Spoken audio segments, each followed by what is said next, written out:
마가복음을 한번 보실래요? 마가복음 6장입니다. 신약성경 67쪽에 있습니다. 45절부터 52절까지 교독하겠습니다. 마가복음 6장? 6장? 예. 6장 맞아요. 마가복음 6장 45절에서부터 52절. 신약성경 67쪽에 큰 글자 선입니다. 찾으셨어요? 네. 교독을 하시겠습니다. 예수께서는 곧 제자들을 재촉하여 배를 태워 자기보다 먼저 건너편 벳세다로 가게 하시고 그동안의 무리를 헤쳐보내셨다. 그들과 헤어지신 뒤에 예수께서는 기도하시려고 산에 올라가셨다. 날이 저물었을 때 제자들이 탄 배는 바다 한가운데 있었고 예수께서는 홀로 묵되 계셨다. 그러기에 예수께서는 그들이 노를 젓느라고 몹시 애쓰는 것을 보셨다. 바람이 거슬러서 불어왔기 때문이다. 이른 새벽에 예수께서 바다 위를 걸어서 그들에게로 가시다가 그들을 지나쳐 가려고 하셨다. 제자들은 예수께서 바다 위로 걸어오시는 것을 보시고 유령으로 생각하고 소리쳤다. 그를 보고 모두 놀랐기 때문이다. 그러나 예수께서 곧 그들에게 말씀하셨다. 안심하여라, 나다, 두려워하지 마라. 그리고 예수께서 그들이 탄 배에 오르시니 바람이 그쳤다. 그래서 제자들은 몹시 놀랐다. 그들은 빵을 먹이신 기적을 깨닫지 못하고 마음이 무뎌져 있었다. 아멘. 얼마나 긴장을 했는지. 예수님 이름으로 봉헌합니다. 봉헌기도 겸하는 건데 그걸 안 하고 그냥 예수님 이름으로 기도한다라고 했습니다. 무슨 이야기냐면 제가 성격이 그래가지고 원래 설교를 한 3-4개월치를 미리 초안을 잡아놓습니다. 예를 들어서 지금 잡아놓은 게 한 9월 정도까지를 잡아놔요. 잡아놓으면은 그때 가서 무슨 일을 말씀을 전해야 될까 몰라요. 그냥 감동 오는 대로 써놔요. 써놓고서 막상 그때가 가보면 그 말씀이 그때하고 딱 맞아떨어지는 겁니다. 제 자랑이 아니고요. 그런 걸 많이 경험을 해요. 그냥 그렇게 저를 인도하시는구나 라고 생각을 하거든요. 예를 들어서 작년 크리스마스 때 말씀 접속 제목이 승리하신 그리스도잖아요. 그런데 저는 그 말씀 접속해놓고 잊어버렸거든요. 잊어버렸는데 용진 형제가 그러는 거예요. 고등법원 아니다. 맞죠? 고등법원에서 재기수사 명령 내려가지고 재기수사 명령 3건 받았는데 전부 다 3건 받은 게 재기수사 3건 받은 게 전부 다 불기소 그냥 혐의 없다고 돼버리고 그 이야기를 했더니만 용진 형제가 작년에 크리스마스 때 그 이야기를 제가 했대요. 그래서 저는 가만히 이 싹공목자의 한계입니다. 여러분 보시다시피 여러분 지금 싹공목자로 보고 계시는데 아까 제가 해놓고 기억을 못한 거예요 저는. 근데 용진 형제는 그때 그렇게 이야기 하셨대요. 제가 이야기하는 게 설교를 했대요. 그래서 그렇게 됐대요. 그때 이제 다시 이제 설교 리스트를 봤어요. 보니까 그렇게 한 거예요. 작년에 크리스마스 때 했네. 그러니까 제가 해놓고도 말씀 접속을 해놓고도 눌려가지고 뭐에 눌렸냐? 불안감이 눌려가지고 그걸 기억을 못하고 있는데 신앙교원 용절 집사님 기억하고 있었거든요. 무슨 이야기냐? 원래 오늘 말씀 접속으로 주신 게 마가복음 이겁니다. 그리고 말씀 접속의 제목이 뭐냐? 성령님이 인도하시니 두려워하지 말라고 오늘 원래 말씀 접속 제목입니다. 근데 왜 이걸 바꿨냐? 여기 보시죠. 원래 저희가 오늘 하기로 했었거든요. 참석하시는 분들이 오늘 자기 교회 건립행사하고 그러니까 뭡니까? 개척 기념일입니까? 설립 그날하고 겹친다고 해가지고 다음 주로 옮겼어요. 그래서 이제 원래 성령 강림절 행사 거기에 맞춰서 주신 말씀이 이게 마가복음 6장이라서 말씀 전부 꼭 기억하세요. 성령님 인도하시니 두려워하지 말라요. 꼭 기억하시기 바랍니다. 그래서 그걸 준비를 딱 했는데 저거 맞추려니까 이제 저 때도 제가 한 10분 짧게 10분짜리 설교를 해야 되는데 이게 이게 달라지잖아요. 갑자기 또 강의 설교를 하면은 그래서 이제 꾀를 내가지고 설교 횟수 한번 좀 줄이려고 다음 주에 할 걸 지금 시간 오상을 당긴 거거든요. 요걸 다음 주에 하려고 이렇게 딱 넘겨놓고 그러면 이제 천하태평을 하는데 오늘 새벽부터 기도하는데 자꾸 마음이 좀 쓰이더라고요. 이게 왔나 안 왔나 그냥 하지. 이러고 이제 온고 그냥 오장 이게 돼 있는 거 그냥 한 10번 읽어야 달달달 외고 이제 딱 올라오려고 하는데 제 밑에서 이렇게 준비를 하고 있는데 무슨 감독이 있다고 하냐 하나님도 이렇게 째째하다 이런 감독이 있다고 하는 거예요. 무슨 이야기냐 아니 하나님이 주신 말씀이 없어서 다음 주에 전한 말씀 줄 건데 그걸 미리 다음 주 그렇게 바꿨고 한번 준비 덜 하게 하려고 이렇게 째째하게 하냐 이런 감동이란다. 책망이 아까 지금 이렇게 준비하고 있는데 딱 오더라고요. 와서 이제 앉아갖고 기도를 하다가 아이고 제 한계구나. 그래서 마가복음으로 갑니다. 다음 시간에 이걸 다음 말씀 줬을 때 제가 이걸 또 할 수도 있어요. 할 수도 있는데 원래 주신 말씀이기 때문에 제가 좀 깨를 부어보려고 설교 준비 한 번 좀 적게 해보려고 몇 달 전에 주신 말씀이거든요. 한 3, 4개월 전에 주신 말씀이에요. 근데 그때 왜 말씀을 주셨는지는 몰랐어요. 모르고 그냥 타이핑만 해놨어요. 감동되는 대로. 감동해놓고 무슨 말씀 가졌나? 그러고 이제 타이핑 해놓고는 이번에 이제 좀 딱 되는데 좀 꾀를 내서 한 번 더 준비해야 되는데 힘든다 그냥 하긴 하다가 오늘 완전히 그 싹둑 목차에 번색이 다 드러나고 밑에 준비하고 있는데 바꾸라 해서 이제 바꿨습니다. 보시면 포커스가 48절에부터 나오는데 예수님이 그들을 어떻게 됩니까? 새벽에 바다에 있다 그들을 지나쳐 가시려 했다라고 되어 있습니다. 지나쳐 간다라는 건 뭡니까? 그냥 무시하고 이렇게 딱 간다 해요. 우리들 알아서 해봐 이렇게. 그러면 이때 이 지나쳐 가시라고 했을 때 장면 나오는 것처럼 48절에 보죠. 뭐라고 되어 있습니까? 예수께서는 그들이 노전을 하고 몹시 쓰는 것을 보셨다. 바람이 거슬러서 불어왔기 때문입니다. 이른 새벽에 예수께서 바다를 걸어가셔 그들을 가시다가 그들을 지나쳐 가시려 하셨다. 이게 구약 성경에서 뭐냐면 그냥 이렇게 지나쳐 간다라는 말이 아니라 하나님의 현현을 나타내는 표현입니다. 에고에임이라고 해가지고 하나님 나는 나다라고 할 때 하나님의 현현을 드러내는 모세 출애굽기에서 모세가 하나님의 강림을 쓸 때 묘사했던 표현을 헬라어로 번역한 게 지나쳐 가시려 하답니다. 그냥 모른 척하고 지나가다 이런 의미가 아니고 이 의미가 그러면 뭡니까? 이 제자들이 48절에서 낑낑 힘들게 노젓고 있는 것을 지금 예수님은 안다라는 말입니까? 모른다라는 말입니까? 안다라는 말이죠. 아니까 지나쳐 가시려고 한 거예요. 지나쳐 가다가 몰라 이렇게 한 게 아니고 구약성경 출애굽기에 나오는 하나님의 현현 나는 나다 라고 하나님이 불꽃 아래서 강림하셨던 그 장면을 표현한 게 헬라어로 히브리어 표현한 게 그거니까 여태 막 힘들게 노젓게 가려는 걸 바람도 거슬러 불려오고 이게 이스라엘 그 갈릴리 바다에서 흔하게 일어났던 일이거든요. 헤르몬산은 높고 이 갈릴리는 해수면보다 더 낮아요. 그래서 높이 격차가 많아다 보니까 이게 따뜻한 바람하고 찬바람에 부딪혀가지고 돌풍이 일어나는 게 아주 흔한 일이었습니다. 갈릴리 바다에서. 뻔뻔히 안단 말이에요. 알고서 49절에 나오는 것처럼 바다에 저벅저벅 예수님이 걸어가셨어요. 그러니까 뭘 하는 겁니까? 마가복음 뭐라고 이야기하는 겁니까? 예수님이 곧 하나님이다라고 이야기한 거거든요.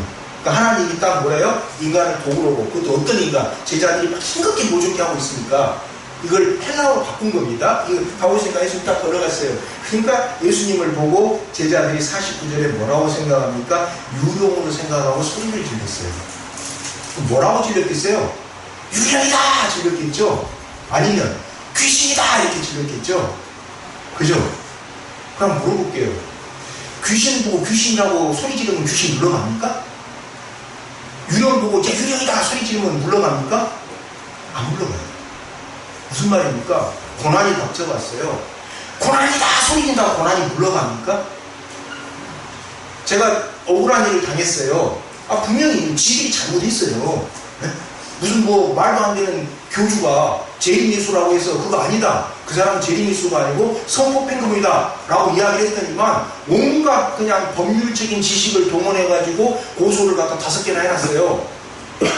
현재 가서 이제 다 풀렸는데 그게 아니다. 풀렸는데 그걸 당했어요. 그때 내가 야 왜 이렇게 거짓말하냐 이렇게 소리 지른다고 그 사람들이 그런 짓 안 합니까? 아니요. 해요. 그러면 어떻게 할 때 귀신이 물러갑니까? 어떻게 할 때 유령이 물러가고 어떻게 할 때 고난이 물러갑니까? 바로 어디 나옵니까? 51절에 나옵니다. 뭡니까? 예수님이 그배에 탔을 때 물러갑니다. 내가 성령님의 인도하심을 받아야지 고난이 물러가고 귀신이 물러가고 유령이 물러가지. 안 그러면은 아무리 고난이다 유령이다 귀신이다 억울하다 소리 질러도 안 없어집니다. 이게 현실입니다. 소리 지른다고 없어졌습니까? 안 없어졌어요. 저 솔직히 귀신 많이 봤거든요. 죽은 사람들 많이 봤어요. 소리친다고 안 없어져요. 왜? 그들도 뭐가 한이 있어서 나한테 나타난 거거든요. 저한테 뭔 일을 하려고. 그 자체가 잘못된 거거든요. 죽은 다음 빨리 가야 되는데 왜 여기를 떠도냐 이게요. 뭐가 미진해 있기 때문에 여기 무슨 미련이 있어갖고. 그래서 귀신들이 떠돌아다니는 건 절대 좋은 거 아닙니다. 자기 갈 때 가야 돼요. 가야 되는데 안 가고 나타나고 무당 박수 아니면 저 같은 사람한테 뭐 자기 하소연을 해요. 어떻다고. 나 듣고 보고 얘랑 그러는 거예요. 야 그냥 마음 접고 가. 예수님 믿었다가 가. 안 가겠대요. 그럼 어떻게 되냐. 싸움이 일어나는 거거든요. 이게. 거기서 이제 지면은 뭡니까? 지면은 귀신한테 이렇게 확 휘어가지고 그 귀신 시키는 거 따라다니는 거고요. 그 귀신 한 분이 대신 해주고 나는 거예요. 이기면 빨리 가. 네 신박한테 가. 그래서 죽은 사람이 왜 살아있는 사람들 나중에 구할 때까지 기다려. 종말 때까지 이게 되는 건데 그게 이제 말 그대로 우리말 뭐 수도승이나 뭐 도탁한 사람이라고 하고 안 그러면 이제 뭐 끌려다니죠. 그래가지고 가만히 이렇게 하면 이렇게 되는 거거든요. 그래서 결론이 뭡니까? 유령은 유령이다, 귀신이다, 뭐 사탄이다라고 소리 지른다고 안 없어진다라는 거예요. 사탄이 소리 지른다고 없어지냐 이거예요. 51절에 나온 것처럼 예수님이 그 배에 탔었을 때 없어져요. 내 마음에 내 길에 성령님의 인도하심을 딱 앞에다가 갖다 놔야지 없어지지 안 그러면 안 없어져요. 근데 문제는 예수님이 49절처럼 인도해 주시려고 나타났는데 그 예수님이 뭘로 보이는 겁니까?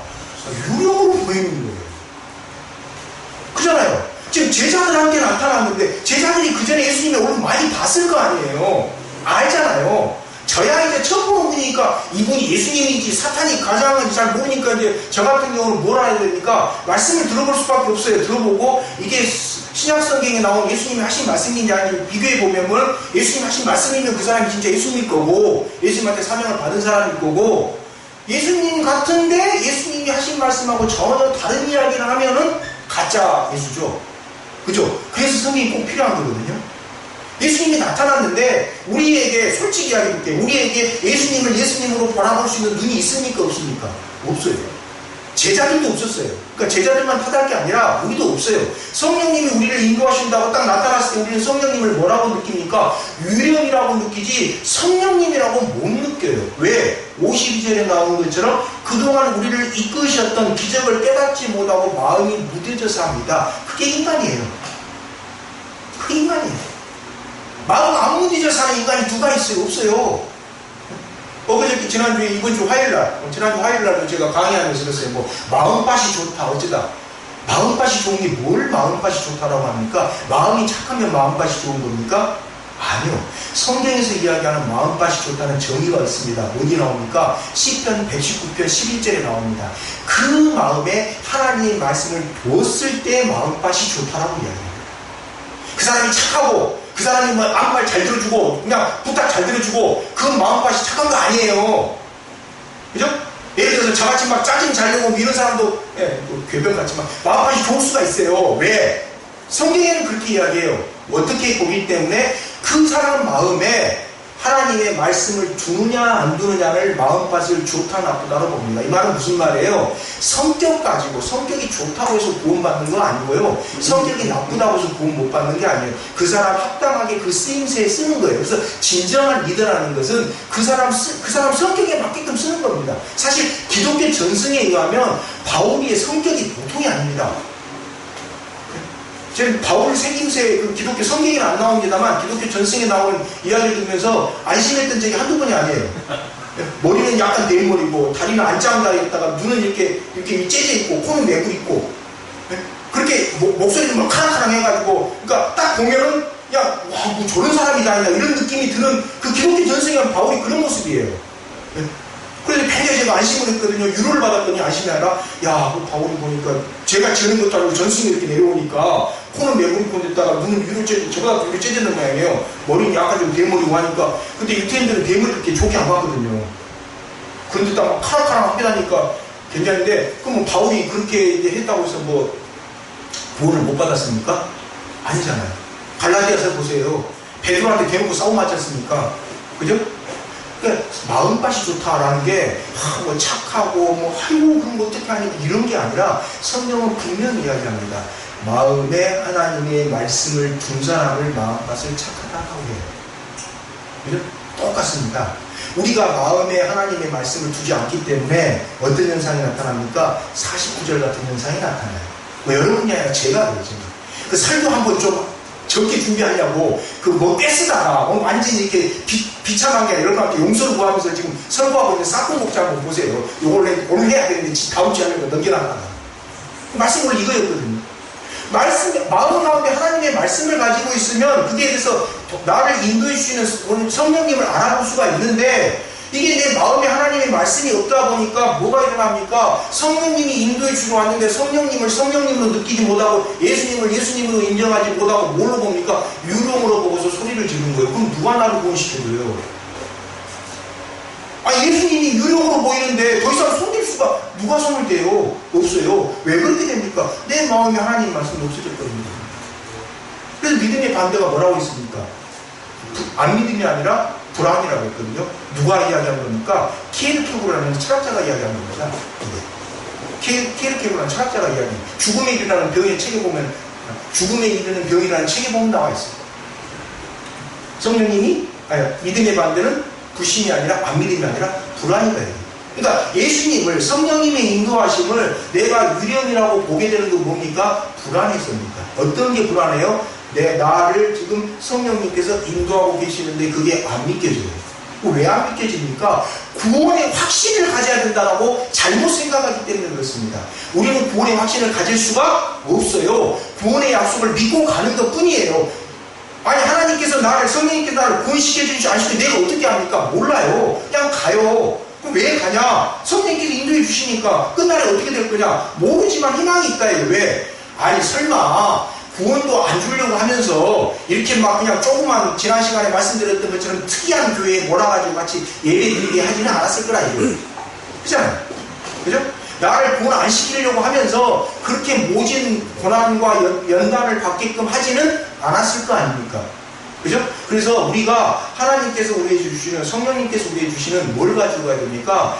구원의 약속을 갖다가 가지고서 끝까지 그 구원의 약속을 내 마음속에서 구원의 약속의 불꽃이 안 꺼지도록 기도하고 같이 공동체에서 말씀 나누고 이러면서 가는 것이지 뭐 대놓고 나는 구원의 확신이 있어서 뭐 회개도 안 해도 된다 이런 뭐 시골마 같은 주장은 전혀 성경에 없는 주장입니다. 또 내게 구원의 약속을 믿고 가기 때문에 뭘 해야 돼요? 성령님께서 나를 인도해 주실 때 나타날 때 유령이라고 소리 지르면 안 돼요. 성령님이 인도하신 거예요. 유령이 인도하는 게 아니고 유령은 기인도 못합니다. 그런데 내 눈에 보기에는 내가 원하는 속도가 아니에요. 내 눈에 보기에는.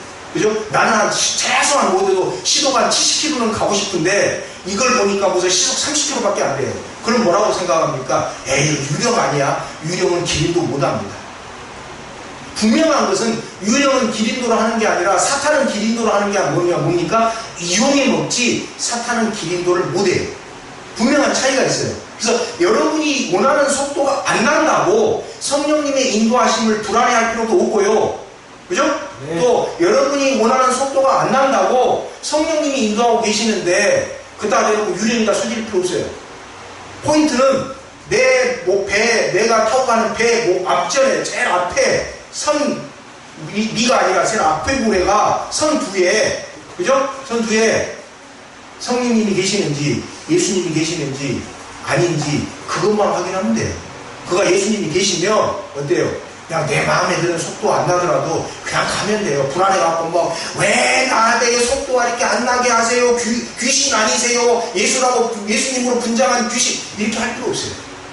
그죠? 그러면 내가 타고 가는 차 앞에 내 차의 운전석에 내가 앉은 게 아니고 예수님이 앉아 계시는지 귀신이 앉아 계시는지 어떻게 알 수가 있습니까? 내가 어울리는 사람이 누군지 보면 알 수 있어요. 유유상종입니다. 유유상종. 무슨 말입니까? 예수님을 운전석에 앉힌 사람하고 예수님을 조수석에 앉힌 사람이 있어요. 차는 똑같이 타고 왔어요. 근데 보니까 운전을 예수님이 해온 사람이 있고, 운전은 자기가 하고, 예수님을, 그래도 예수님인데 어떻게 운전하십니까? 라고 딱 옆에다가 3절이라고 뒤에다가. 그건 교만입니다, 그거. 운전을 자기가 하면 어떻게 됩니까? 예수님이 어떻게 예수님이 당연히 운전해야죠. 그잖아요. 근데 예수님이 어떻게 운전할, 자기가 운전해서 봤대. 사이비 교주죠. 그잖아요. 사이비 교주예요. 어떻게 할 수가 있습니까? 자, 운전해왔는데, 뭐예요? 예수님이 운전석에서 내리더라 이거예요. 네. 그런 사람이 내 주변에 많아요. 그러면 뭐예요? 나도 그 불이구나.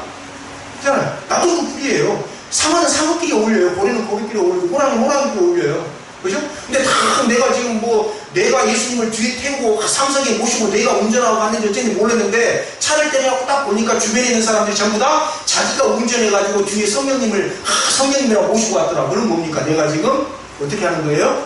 네, 내가 내 마음대로 조종하고 있는 거예요. 그래서 그때는 뭘 보겠느냐? 내 주변 사람들, 내가 속한 공동체에 있는 사람들이 어떻게 살고 있는지 보면 돼요. 그죠? 봤을 때 내 주변에 50% 이상이 자기가 운전하는 게 아니라 예수님이 운전하는데 자기 옆에 타오더라. 그러면 나도 그분이 속했다고 생각하시면 돼요. 그러면 맞아요. 그냥. 그죠? 그게 답입니다. 그래서 본문에 나온 말씀처럼 성령님께서 여러분을 인도하시니까 두려워할 필요가 없어요. 그리고 두 번째, 성령님께서 이렇게 인도하시는데 괜히 그다 대놓고 유형이다라고 그냥 소리칠 필요 없어요. 분명히 구분해야 됩니다.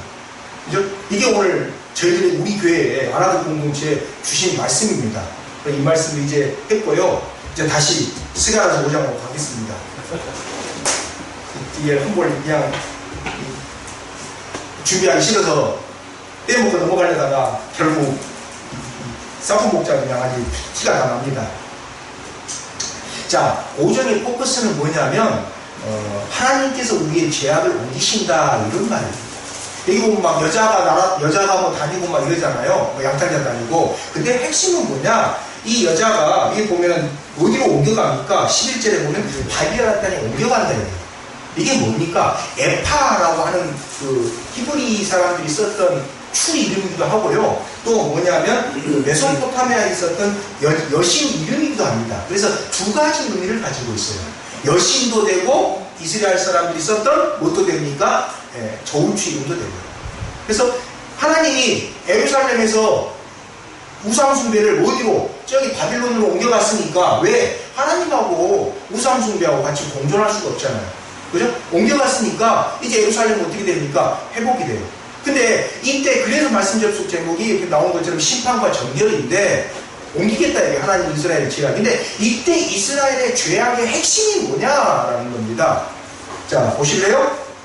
이 보면은 5절에 보면 4절에 보면은 저주가 들어갔다 그랬잖아요. 이들에게 저주가 들어갔어요. 들어갔는데 길이가 어떻게 되냐면 2절에 보면은 길이가 20자, 넓이가 10자라고 되어 있는데 이렇게 되면 어떻게 되냐면 길이가 9m, 넓이가 4.5m 이렇게 되는 겁니다. 보통 이스라엘에서 이 두루마기가 보통 한 9m짜리 이런 건 많아요. 많은데 넓이가 4.5m짜리는 없어요. 그럼 이게 뭐냐? 이런 두루마기가 있지 않은데 근데 이게 어디에 나오냐? 솔로몬이 지은 열왕기상 6장 3절에 솔로몬이 지은 성전을 묘사하는 대목에 이거하고 똑같은 크기의 사이즈의 이야기가 나옵니다. 그래서 이게 어떻게 되느냐? 솔로몬 때 이야기가 지난 시간에 말씀드렸지 않습니까? 솔로몬의 그 잘못했던 걸 회복시킨다예요. 그래서 어디로 돌아가야 된다? 모세가 했던 걸로 돌아가야 된다라고 스가랴가 이야기했던 것처럼 그 대목을 그대로 이야기하면서 말하는 겁니다. 이게 뭐냐? 신구약 성경을 통틀어서 환상이 가지는 특징입니다. 조선시대 사람들에게 하나님께서 계시를 준다고 하면은 천사가 절대로 우영이 형제처럼 머리 자른 모습으로 안 나타나요. 만약 우영 형제 모습으로 나타나면 뭐라고 합니까? 천사가 사탄아 물러가라고 합니다. 왜? 조선시대 사람들 머리 자르는 게 완전히 어머니에 대한 부모님에 대한 뭡니까? 신체발 수지 부모니까 불가미순이 효지 시야이기 때문에 절대적인 불효예요. 근데 하나님 주신 머리를 어떻게 자르냐? 왜? 조선시대 사람들 그렇게 생각했어요.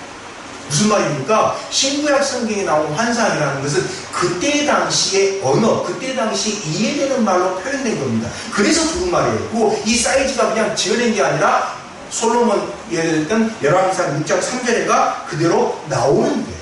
그 장면을 이야기해요. 두루마리. 오늘날도 유태인들은 어딥니까? 미국에서 예배를 드릴 때 어떻게 합니까? 두루마리를 딱 꺼내 읽으면 모든 사람이 일어납니다. 하나님 말씀이라고. 그래가지고 한쪽에서 쭉 잡아 펴요. 쫙 읽을 때까지 앉아 서 있다가 딱 접으면 딱 앉아요. 예수님 사람이 예배 드릴 때 보면 성경을 일할 때 봉독이라고 하거든요. 그래서 저는 신선하구나 했는데 알고 봤더니만 지금 이스라엘 사람들이 예루살렘 그쪽에서도 하고 미국에 있는 회당에서도 그렇게 이제 하는데 써님을 갖다가 말아가지고 하는데 자 여기서 보는데 근데 문제는 뭐냐 3절에 보면 도둑질하는 자하고 그 다음에 뭡니까 거짓 맹세하는 자입니다. 이게 10계명에 나오는 이야기인데 정확하게 10계명이 몇 번째입니까? 5번째하고 8번째입니다. 그럼 5번째하고 8번째가 무슨 말이냐? 모세가 돌판을 받아올 때 돌판이 2개입니다.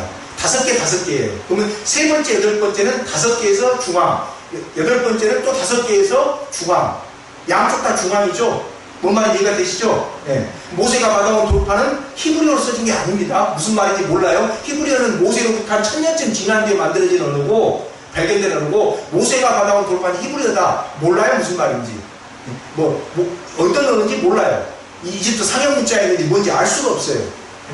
무슨 말이냐? 계시라는 것은 환상이라는 아까 말씀드렸던 것처럼 그때 당황의 상황에서 해석 안 되는 부분이 있어요. 그건 굳이 따질 필요가 없어요. 그 시대이기 때문에. 조선시대에 하나님이 조선시대 구한말에 사람들한테 나타날 때 머리 깎은 모습으로 나타나지는 않았다니까. 단발령이 된 다음에 나타나든지 그럼 이해를 못한다니까요. 똑같습니다. 그런 모습들이 나와 있는 게 에스겔서도 마찬가지거든요. 막 병거감하고 하니까 이걸 갖다가 무슨 또 하나님이 우주인이라고 주장하는 사람들은 에스겔에서 나오는 모습을 보고 우주선이래요. 말도 안 되는 이야기거든요. 에스겔은 우주선 본 사람 아니에요. 지금 그 이야기입니다. 그러니까 사실까지 쭉 보면 2가지인데 하나는 도둑질하지 마라. 그 다음에 하나는 거짓 맹세하지 마라는 이야기가 돌판 2개, 5개씩 모세가 5개씩 내려가는데 가운데 이 말은 뭡니까? 구약시대 율법 전체를 이야기하는 거면서 모든 계시의 축약점입니다. 모든 계시의 축약점이 뭡니까? 거짓말하지 말고 거짓 맹세 안 하는 거예요. 모든 계시는 어디로 이어지요? 이 계시 스가랴서도 마찬가지고 계시록에서도 마찬가지입니다만 구약시대 또는 신약시대에 나온 환상의 모든 귀결점은 현재 당시의 삶으로 연계되어 있지 그냥 떠돌아다니는 이야기가 아닙니다. 그래서 구체적으로 나와 있어요. 그 계시를 받았으면은 뭐 하지 말라는 겁니까? 하나님 이름 망령되게 두지 말고 또 이웃한테 거짓말해서 그 사람 속이지 마라. 네가 계시를 받았다면 이게 스가랴서예요. 이 말은 무슨 뜻입니까? 바빌로니아에서 왔는데 온 사람들이 여전히 거짓말하고 하나님 이름을 하고 있다. 지금 그 당시. 그러니까 나오는 것처럼 사제에 나오는 것처럼 저주가 들어간다. 두루마리가 들어가가지고 박살낸다. 너희들 이 말 안 지키면은. 그러니까 아무리 성전을 짓고 뭐 학계가 하고 뭐 짓고 뭐 계시를 받아도 자고 좋은데 그 모든 계시는 딱 2개로 결정되어 있어요. 뭐예요? 거짓말하지 말고 욕하지 말아요. 거짓 맹세. 하나님 이름 망령되게 두지 말아요. 오늘날 사이비 이단 교주들이 말하는 공통점이 뭡니까? 자기가 뭐 환상을 보고 모디를 가서 하나님을 만나고 왔대요. 예수님을 만나고 왔대요. 예수님 만나고 온 사람이 스가랴서에 나온 것처럼 거짓말을 합니까? 예수님 만나고 온 사람이 무슨 하나님한테 와이프가 있다라고 거짓말을 합니까? 그거 가짜입니다. 그죠? 그 다음에 이 5절에서부터 나오는 에파, 이게 뭡니까? 하나님 나라는 그냥 명분만 있는 게 아닙니다. 아까 에파가 뭐도 된다 했으니까 저우추도 있다 그랬잖아요. 그래서 진정한 하나님의 나라는 경제적인 평등이, 경제적인 올바른 분배가 같이 이루어지는 나라를 상징하는 뜻입니다.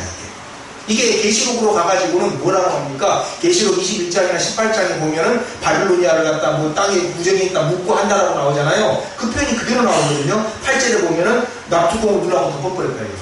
이 여자가 스스로 납두공을 열고 나왔는지 아니면 밖에서 열어져 있는지 그건 알 수가 없어요. 중요한 건 아니에요. 중요한 건 아닌데 다만 여기에 나와 있는 것처럼 뭡니까? 에파라고 하는 이게 바빌로니아에서 믿던 여자신이었고 또 이스라엘에서 쓰고 있었던 저울추의 이름이었기 때문에 2가지 의미가 같이 있는데 전체적으로 5장 전체적으로 보면 뭐예요? 계시는 바로 하늘에서 떠도는 이야기가 아니라 우리 삶의 구체적인 모습으로 나타나는 게 하나님의 뜻이라는 거예요.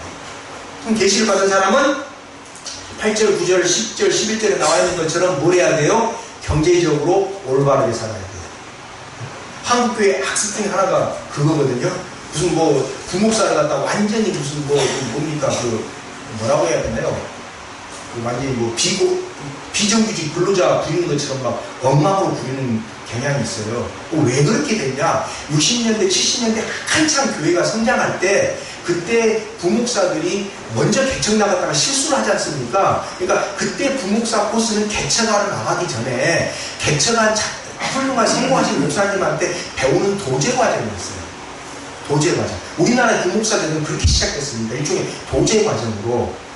근데 이게 그때 막 이렇게 한창 성장을 할 때 좀 정신을 차리고 제도를 정비했으면 좋을 텐데 그게 아니고 무턱대고 막 신학교 늘리고 막 해가지고 무인과 신학교부터 시작해서 막 해갖고 교회 수보다 목사 수가 더 많게끔 양산을 시켜놨어요. 그러니까 이제 어떻게 됩니까? 그 시스템이 안 맞는 거예요. 안 맞는데 목사는 많이 나오다 보니까 그 다음부터는 부목사가 뭐가 돼버린 겁니까? 비정규직 근로자가 돼버린 겁니다. 그래서 매년마다 한 번씩 계약을 갱신해야 돼요. 매년마다. 그 다음에 또 부목사가 무슨 뭐 그 교회에 있던 담임 목사를 반대하는 사람들하고 결탁을 해서 담임 목사를 쫓아내는 걸 방지하기 위해서 아예 헌법으로 어떤 교단은 규정을 해놨어요.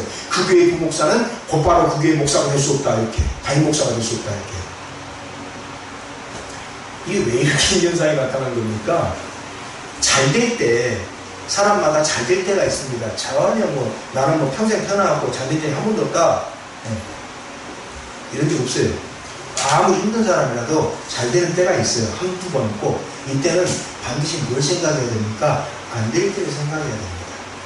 그럼 그럴 때 한창 60년대 70년대 그때는 뭡니까? 교회 목사 돼가지고 교회 개척 못 있고 교회 못 지는 사람이 바보였거든요. 선배님들이 이야기해 주시더라고요. 그러니까 신학교 다니는데 그때는 교회 못 지는 사람이 바보였대요. 한창 막 성령이 불길이 날 때 80년대까지 80년대 이게 어떻게 됐습니까? 그냥 쭉 떨어지잖아요. 왜? 하나님의 복이라는 것은 그냥 공짜로 주시는 겁니다만 조건 없이 주시는 건 맞아요. 근데 그 복을 어떻게 활용하고 누리는 것은 누구 책임입니까? 본인 책임입니다. 하나님한테 복을 받았는데 그걸 혼자 다 챙기려고 하니까 앞뒤 꽁이고 호주머니 4개밖에 없네. 5개, 6개 만들라고 집어넣으세요. 어떻게 됩니까? 복이 떨어진 다음에 그 다음에는 혼자 외로워집니다. 외로운 문제라면 뭐 어떻게 돼요? 병 걸려가지고 병 치료하다가 하나님 주신 복 다 써먹어요. 남한테 나눠가지고 기쁨이 되는 게 아니라 혼자 즐거움으로 끝나요. 남들하고 더불어 나오면 기쁨이 되지 못하고 하나님의 복이. 한국교회가 그런 모습에 빠졌어요. 그래서 그때 만들어놓은 시스템을 정비를 못하고 지금 2020년이 돼가지고 끌어오다 보니까 무슨 문제가 생긴 거예요? 아까 좀 전에 말씀드렸던 것처럼 구호하고 현실 생활하고 전혀 앞뒤가 안 나요. 구호는 뭐 했는데 현실 생활을 보면 완전히 그럼 차라리 부목사를 줄이든지 아니면 몇 차례 뭐 대형교회 찾아가서 말씀을 드렸습니다만 부목사님 막 20년 그러더라고요. 제가 이야기했거든요. 담임 목사님한테 아니 여기 부목사님 한 분만 이단 상담 전문 목사님 좀 양육시키시면 안 되냐고. 제가 그 대형교회가 상담을 해줬거든요. 바빠서 안 된대요. 바빠서 안 된대요. 그래서 내가 거기서는 뭐라고 말 못하고 나와가지고 지만 바쁘냐 내가 그랬거든요. 대놓고 속으로 안 그랬어요. 대놓고 그냥 듣든 말이야. 지만 바쁘냐 제가 그랬어요. 지만 바빠서 그럼 그 교회에서 알아서 하지 저를 그까지 불러다가 해줬더니만 뭐 부목사가 20명이나 된다는데 뭐 8명이 되고 6명이 된다는데 바빠고 그래서 지만 바빠? 내가 그렇게 왔거든요. 그냥 앞뒤가 안 맞는 거잖아요. 그게 뭡니까? 여기에 나오는 대파가 우리들한테 해주는 이야기입니다. 두루마기에 써져 있는 이야기가 아주 대단한 이야기가 아니라 딱 2개예요. 거짓말 하지 말고 하나님이 거짓말해서 하지 말아요. 그럴 때만 사이비 교주들은 또 어떻게 합니까? 이때 스가랴가 봤던 두루마기에 써진 말씀을 자기가 인봉받아서 왔대요. 그럼 거짓말에 속지 마세요. 그냥 안 속아도 분명히 나와 있잖아요. 2가지란 말이에요. 그것만 하면 된다 이거예요. 그죠? 그것만 하면 돼요. 근데 이제 또 한국에는 이 계명 딱 이렇게 돼 있는데 이런 경우는 어떻게 되냐? 자기한테는 특수한 계명이 적용이 된대요. 한국의 대형교회에서 저지른 건 모순점입니다. 그래가지고 교회에서는 무슨 싸움이 일어나요. 일어났으면 여기 나와 있잖아요. 모든 게 신령 2가지. 거짓말 하지 않는 거하고 하나님 이름 망령에 두지 않는 거. 그 다음에 8절에 나와 있는 거 에파. 이쪽에 나와 있는 것처럼 뭡니까? 이 말씀으로만 평화를 누릴 게 아니라 뭘로도 평화를 누려야 됩니까? 경제적인 수단. 측량을 할 때 그냥 내가 하나님 말씀 열심히 믿습니다. 이것뿐만 아니라 이걸 구체적으로 경제적으로 어떻게 나누는지까지 같이 연결되어 있는 거거든요. 제 지은 이야기가 아니라 그래요. 뭐 강의에서 다 뒤져보세요. 똑같이 다 그렇게 이야기를 합니다. 그렇게 포인트가 된다면 성경에 이미 교회 안에서 어떻게 하라고 이야기가 돼 있어요. 근데 딱 교회에서 결정이 났더만 이걸 못 받겠다고 어떻게 합니까? 세상 법정으로 가요. 세상 법정에 가서 대법원에 가서 졌어요. 그럴 때는 어떻게 합니까? 또 뭐 교회법이 따로 있기 때문에 세상 법정을 받아, 지금 뭐가 맞는 거예요? 교회 안에서 나와 있는 거, 성경에 기록되어 있는 거 안 된다고 세상 법정으로 갔다가 세상 법정에서는 대법원까지 졌는데 또 뭐 교회법이 따로 있다고 다시, 대형교회만 그런 게 아니라 무슨 사이비교주도 그러고 있어요. 뭐 이렇게 하면 뭐 자기에게, 근데 오늘 분명히 오늘 쓰가는 우리들에게 이야기합니다. 이 길이가 몇 미터, 20m에다가 4.5m짜리 20m 맞죠? 예, 9m에다가 4.5m짜리 이 두루마기면 얼마나 많이 글이 기록되어 있겠어요? 그죠? 근데 딱 두 마디예요, 그게. 왼쪽, 5개 중에 핵심, 오른쪽에다 가운데. 통틀어서 구약 성경에 있는 율법 전체인데 한마디로 딱 줄이면, 두 마디로 딱 줄이면 거짓말 하지 말고, 어디 나옵니까? 예. 3절 보세요. 도둑질 하지 없어지고, 그 다음에 거짓 맹세하는 자. 도둑질하는 게 거짓말하는 같이 연결되는 거예요. 도둑질하지 말고, 남 훔치지 말고, 남 속이지 말고, 그 다음에 거짓 맹세. 누구를 대상으로 맹세를 하는 겁니까? 이스라엘 사람들은 하나님 외에는 맹세를 안 했거든요. 그러니까 하나님이 거짓말로 그러지 말고, 남 훔치지 말고, 요게 모든 이 9m에서 4.5m가 돼 있는 두루마리에 써진 말씀의 포인트가 돼요.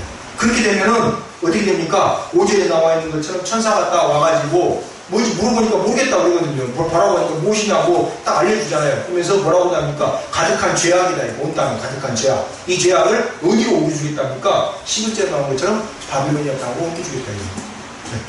너희들이 이게 지키면, 두 개를 지키면. 그래서 어떻게 됩니까? 여기 나오는 것처럼 이 죄악이 아까 말씀드렸던 그렇게 되고 이 죄악만 나타나는 게 아니냐. 9절에 보면 뭐가 나옵니까? 학이 나옵니다. 학과 같은 날개를 가지고 있었다. 이 말은 무슨 뜻이냐? 이 학이 다른 번경에서는 이제 뭐 해오락이라고 번역되는 경우가 있는데 이 이스라엘 사람들은 부정한 짐승으로 봤던 동물입니다. 좀 이해가 안 되는데 우리하고 달라요. 우린 돼지고기 잘 먹잖아요. 근데 이스라엘 사람 돼지고기 안 먹거든요. 마찬가지로 학도 부정한 짐승이에요. 그래서 여기에 뭐라고 했습니까? 이 여인하고 같이 연결해서 부정한 짐승이 바람을 일으킬 정도니까 상당히 힘이 센 거예요. 그래, 이 여인의 이름이 나오지 않습니까? 여인의 이름이 악이라고 딱 이렇게 죄악의 상징이라고 8절에 나와 있잖아요. 그죠? 이름을 갖다 딱 이름을 알려주잖아요. 죄악이라고. 그럼 이제 왜 여자를 갖다가 악으로 표현했냐?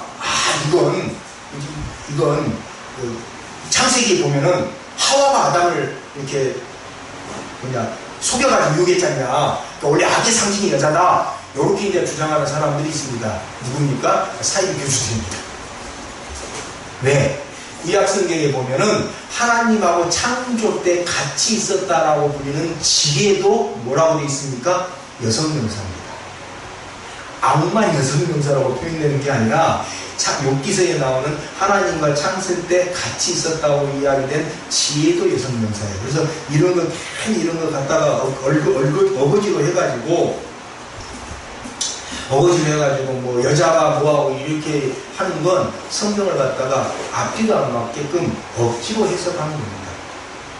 그래서 이 전체적인 이야기는 뭐냐? 말씀드린 제목에 나와 있는 것처럼 뭡니까? 바로 심판과 정죄로예요. 왜 심판했습니까? 이스라엘을 회복시키기 위해서. 그리고 심판 방법이 뭐였어요? 율법을 지켜라 해요. 지키되 뭐까지? 경제적인 평상시의 모습까지. 그렇게 되면은 주변이 깨끗해질 거고 너희 주변에 있었던 이 여인들을 하나님께서 11절에 나온 것처럼 바빌로니아 땅으로 옮겨버리겠다 해요. 왜? 원래 이스라엘 때로 보내겠다 해요. 네 주변에 이게 필요 없으니까. 그죠? 근데 본문에서 분명한 것은 이스라엘 사람들의 힘으로 악을 쫓아냈습니까? 아니죠. 누가 쫓아줬습니까? 하나님이 그냥 뒤지에다 딱 갇혀가고 그냥 아예 딱 저쪽에 데리고 날아가 버렸잖아요.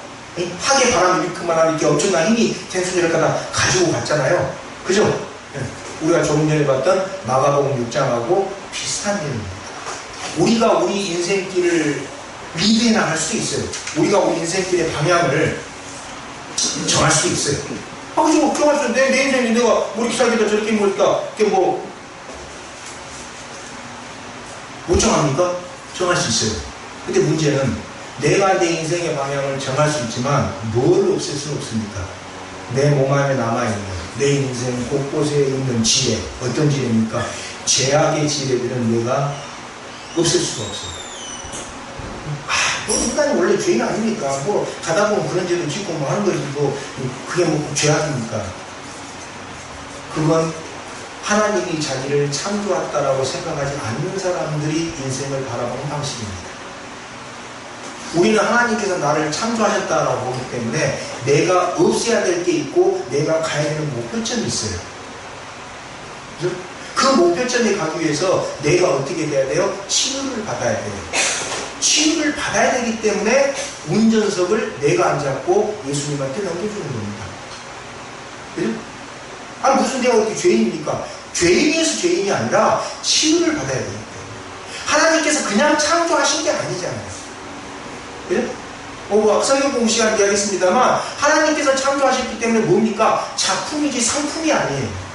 상품은 우리 한 사람하고 가끔 가다 한꺼번에 24시간 판매하는 무슨 판매점을 갑니다. 그 가끔 한쪽에가 뭐가 있냐? 좀 오래된 농수산물 하나 묶어놨더라고. 사가가지고 어디 조목거리고 한꺼번에 그냥 싸게 가져가라고. 그죠? 상품은 그래요. 니가 값어치 떨어지니까 한꺼번에 뭐라고 도매값에 팔아가서 15명 묶어갖고 그냥 15개 가지고 한 1,000원에 팔는데 10,000원에 가져가라고 이렇게 해놔요. 그죠? 상품은 그래요. 작품은요. 작품은 값을 매길 수 있는 게 아니에요. 한 사람 한 사람당 고유한 것이 있기 때문에 작품은 값을 매깁니까? 못 매깁니까? 못 매겨요. 또 제작자가 안 팔겠다면 그만이에요.